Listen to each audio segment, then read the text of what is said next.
is how do we, as you would call it, do the inner engineering so that human beings can be more aligned to what I think well-being can be associated with, which is social justice.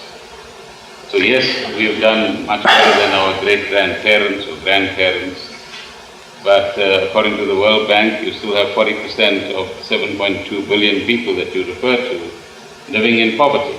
Definitely. And one of their missions is to lift that 40% out of what they would call absolute poverty, which I'm sure is an ambition that you would share as well. Definitely. One aspect of my UN engagement is to look at how yoga could assist this sustainable development goals for 2030.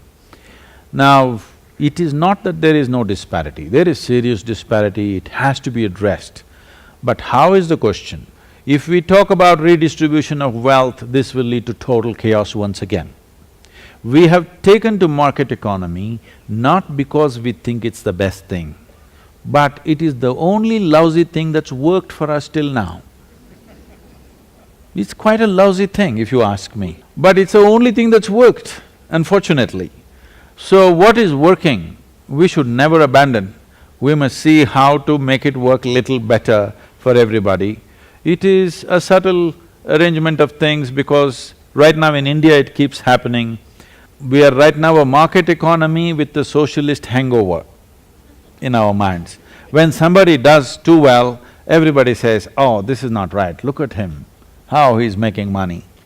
No, no, this is the ugliness of market economy which we have chosen. That somebody now walks around gold-painted head to toe. Well, my aesthetics may make me put my head down, but I should not oppose him because that is the system we have chosen, unfortunately. And unfortunately, that is the ugly system which has worked for us to some extent. Other beautiful systems did not work. It did not work because human beings were not ready for it. System may be great, you need yogis running the world. People who have a deep sense of unity about them.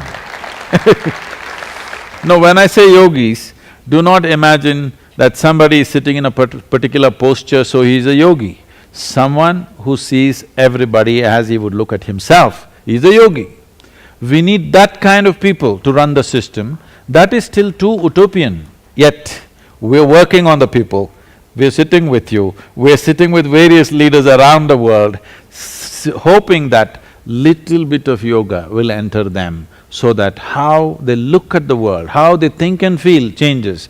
It is not a moral thing, it is not an ethical thing, it is just that experientially how you perceive life, if it alters even by 10% in the leadership, big changes will happen.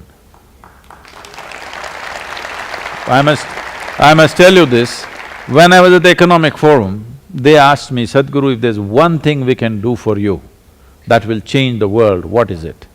I said, I will name 25 people, give them to me for 5 days. You will see in 3 years there'll be a significant change in the world.